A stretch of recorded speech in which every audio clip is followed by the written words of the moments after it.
Good morning, good morning. Welcome to another video on the Luderco Arms channel. So, a couple of y'all been asking, and so I figured it's about time. We went ahead and drug the old Scout out of its hibernation. Now, you haven't seen this vehicle that much on the channel because I've owned this thing for, going on 15 or so years. And most of the work was done before I ever started doing YouTube. But it's still got some things that need to be done, but it always gets pushed to the back burner because I don't drive it that much because it doesn't have doors, and the only top I have is that bikini top that's on there. So, you know, half of the year it stays tucked up in its lean-to shed and not driving. And it's filthy right now because it's been stuck in the lean-to shed because during Hurricane Helene we stole all the gas out of it for our generator while we didn't have power.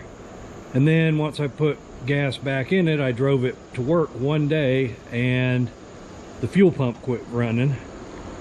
Ended up being the relay, which I replaced this morning so I could pull it out. So now that it's back running again, I'll be able to, you know, drive it to work a few times if it stops raining. Now today it's pretty nice, but it's also, sorry about that. It's also Saturday, so I'm not driving to work. But anyway, so this is a 1969 International Harvester Scout 800, as you can see there, with the EcoBoost motor.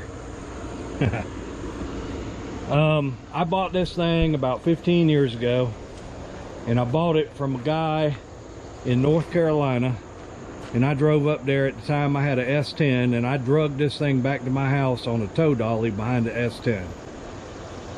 It did not run, did not have a top, did not have doors.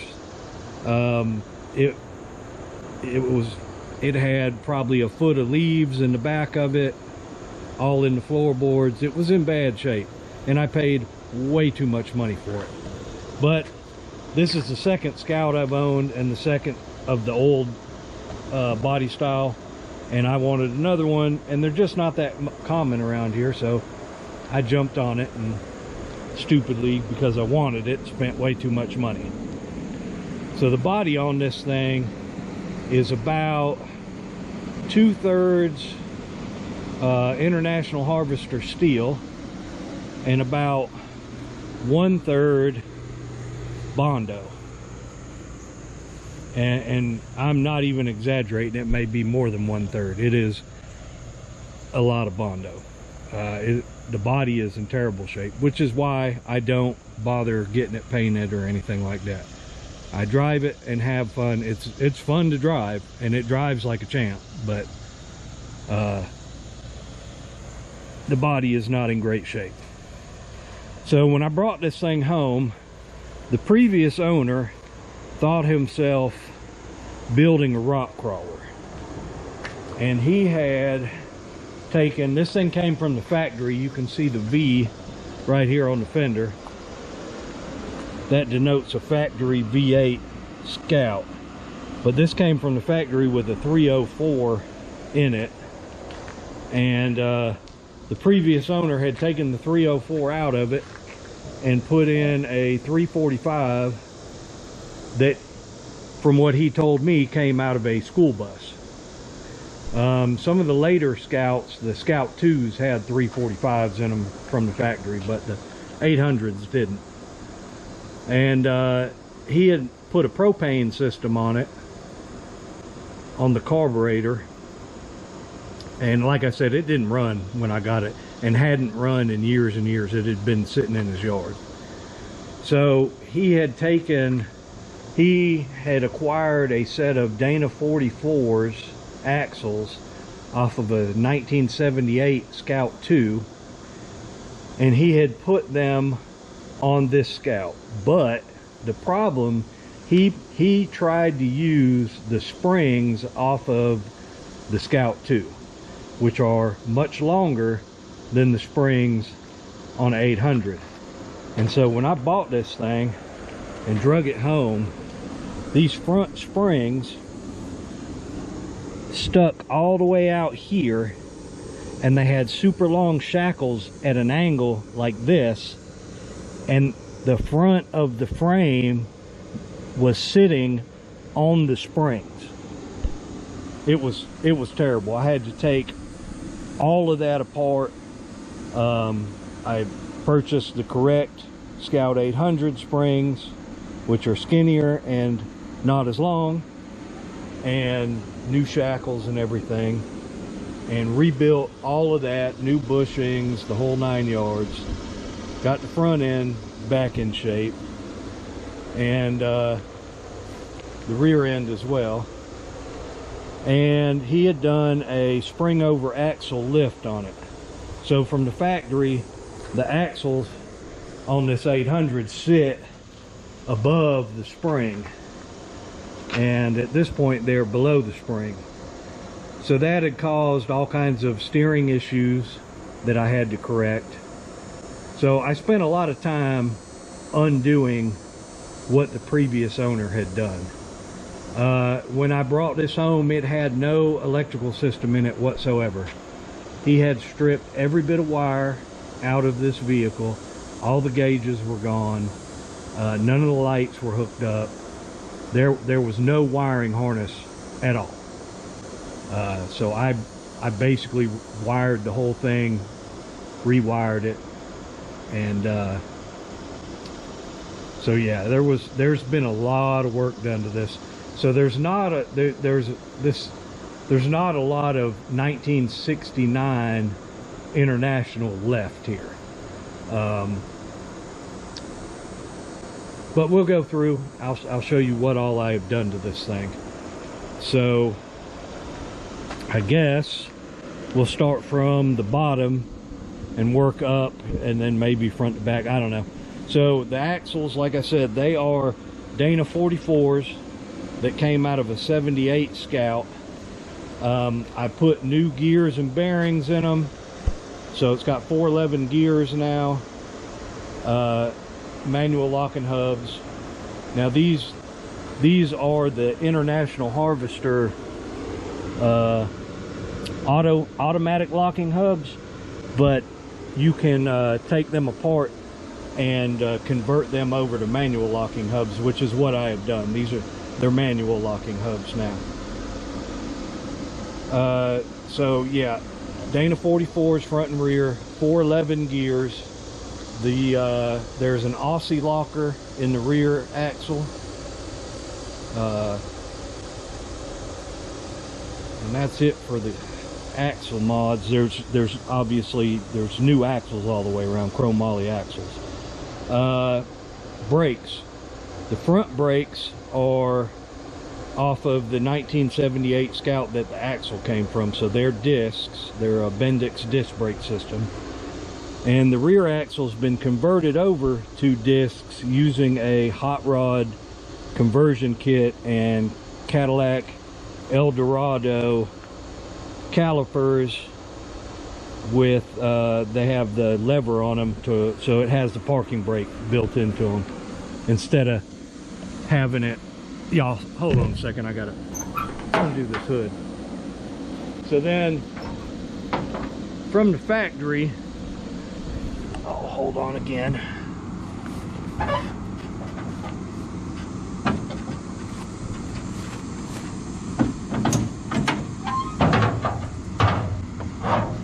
Hood up. All right. So this was a non-power brake vehicle, and what we have here, since we have disc brakes front and rear, this is actually a master cylinder off of a mid-60s Corvette that had four-wheel disc brakes but no power brakes. So that's I got that, and it bolted up. I had to shorten the push rod to make it work. So we have the correct master cylinder for four-wheel disc brakes. Obviously this is the 345 that supposedly came out of a school bus. It may or may not have, but it definitely is a 345. And as you may have guessed by now, or if you've seen other videos, this thing has throttle body fuel injection on it. And it is a I got the kit from Hamilton Injection, and it's basically General Motors 350 Chevrolet small block fuel injection.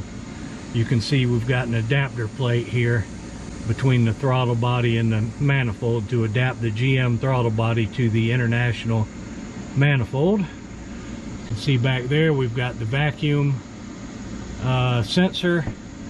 We've got over here, got all our wiring harness here. We've got the General Motors coil, and all the sensors.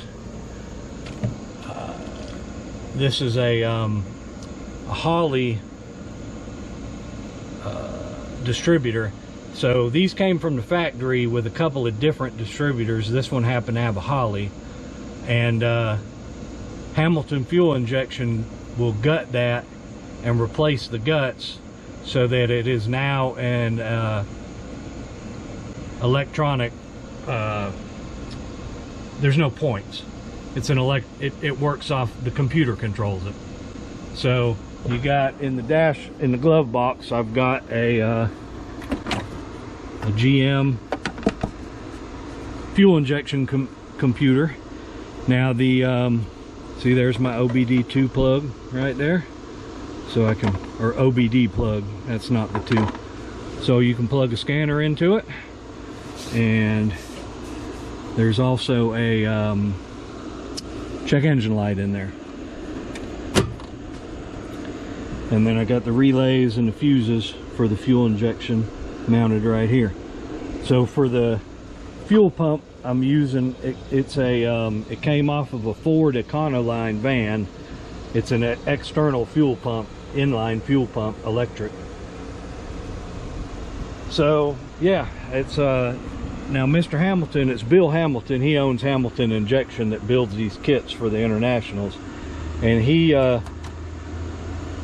sets up the computer with the proper fuel curves and ignition curves and everything for whatever International engine you're fixing to put it on. So when you order it, you tell them you got a 345 or a 304 or 392, whichever International engine you got, and it's all set up. So it's basically plug and play. I had to weld a bung into the exhaust. Right, it's down there for a O2 sensor, and away we went. So yep, we got the fuel injection there. I've got, this is a Summit Racing aluminum radiator. The radiator that was in this thing looked like somebody had blasted it with a shotgun.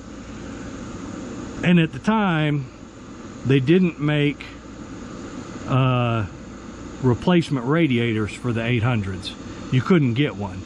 So I bought this and then cut and fit so that it would fit in there. Now you can get the original style radiator, aluminum, not copper like it was. They were copper bronze, but you can get an aluminum copy of the original radiator now, but back then you couldn't. But it's in here, and then I have dual electric fans. They came off of a Taurus, a Ford Taurus SHO. So it's got 2 fans. They're controlled by the temperature sensor there. And then the whole electrical system runs through this box right here. It's all relay logic. So pretty much everything in the vehicle is controlled by relays.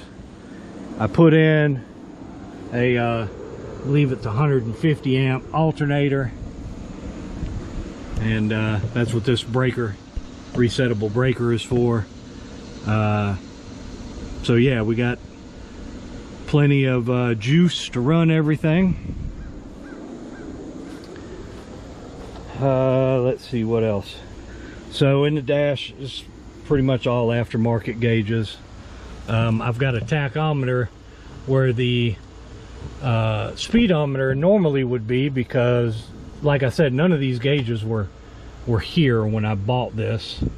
I bought an ammeter. It's not hooked up, it's just stuck there to fill the hole, because I've got a volt gauge, oil pressure, water temperature, tach, and then up here is a GPS controlled speedometer. So that's when you have the power on, it's got a digital readout up there, your speed, and it's GPS controlled, so then you don't have to worry about trying to find the right gear and all that kind of stuff. So drivetrain wise, it's a Borg Warner T19 4-speed, Dana 20 all gear transfer case. Now when I bought this thing, it did not have a top or doors, and the guy I bought it from had this on here. This is if you remember back in the 80s and early 90s, the whole mini truck lowrider type things, these people used to buy these. It's just fiberglass, and it would mount on the bed like this, but right behind the cab of the, you know, like an S10 or something. And he adapted it to it. I left it on there because it looks pretty decent, and it's a good place for the bikini top to wrap around. And it does have a roll bar and some reinforcing up to the windshield frame. It's got 35 1250 tires and 10-inch Mickey Thompson wheels, 10-inch wide 15s. Got an original rear seat, but it's been reupholstered with chocolate chip camouflage fabric. And then there's the amp and the boom box back there, fire extinguisher, tools in those boxes. And back here at the rear, we've got this tire carrier bumper that I built. So this is all thick wall tubing, and this is actually a trailer axle for a trailer wheel, turned up. And then so this has bearings in it that are greased, and it is welded through both sides of this thick wall tubing, and this is all thick wall tubing here. And so it just swings out, and then it's got urethane pads that it sits on so it doesn't rattle, and then locks down like that. And that's our spare tire. And then these hooks, they're actually run all the way through both walls of the thick wall tubing too, so it's strong as hell. Took me a good while to work to build that thing, but yeah, so that's pretty much it. I'm sure I forgot a bunch of stuff. There's things I've still got to do. I've still got to replace these. The guy that owned it before he welded these brackets for the shocks, and they're just made out of like U-channel, and the welds are strong enough, but they're not pretty or anything, and they're kind of straight up and down. They're not at a good angle, so I'll probably end up getting some brackets for those. Oh, that's the other thing. It's got power steering, which originally this vehicle would have had manual steering, but you can see we welded a strengthening plate in here so that we could mount the power steering box out of a 70s Scout 2 in there, so we have power steering. But yeah, it's fun to drive.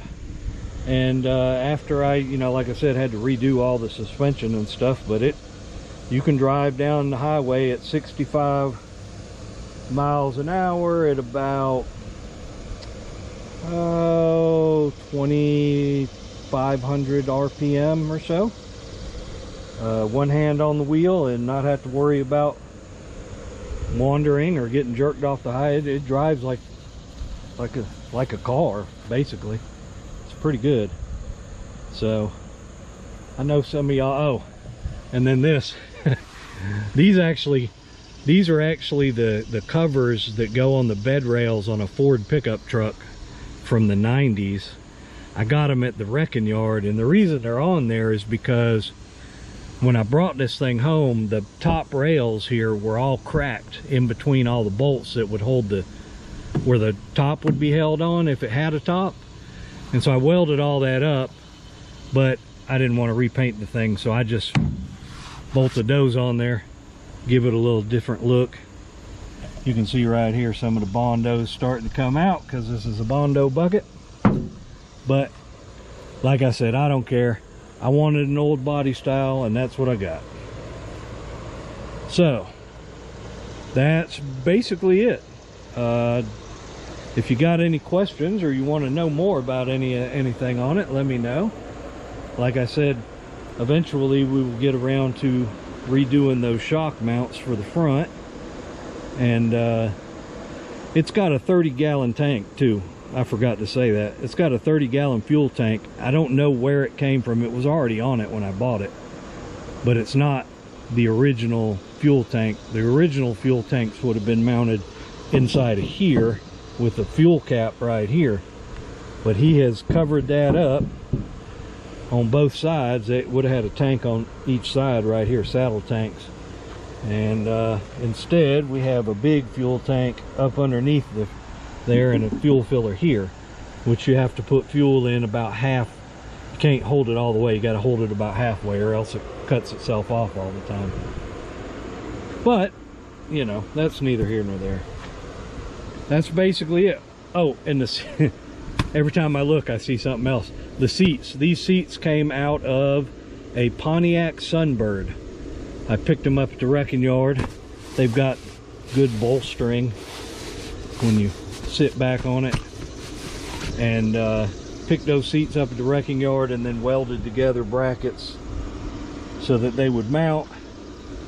And the driver's side and this side, the rails work, they move up and down, and this side you can fold forward, although it doesn't fold forward as much as the original short back bucket seat would. And so most of the time, if my daughter's getting in the back, she just climbs over the center console. Oh, and these mirrors, they're made for a Jeep, but they work on here too, because I got pulled over one time for not having any mirrors. So I went ahead and put those on there. But that's pretty much it, I think. Rock sliders, they're home built, they tie into the frame. Anyways, if you got any questions or you want to see something closer, just let me know, and we will see you in the next video. I appreciate y'all watching, and y'all have a good one.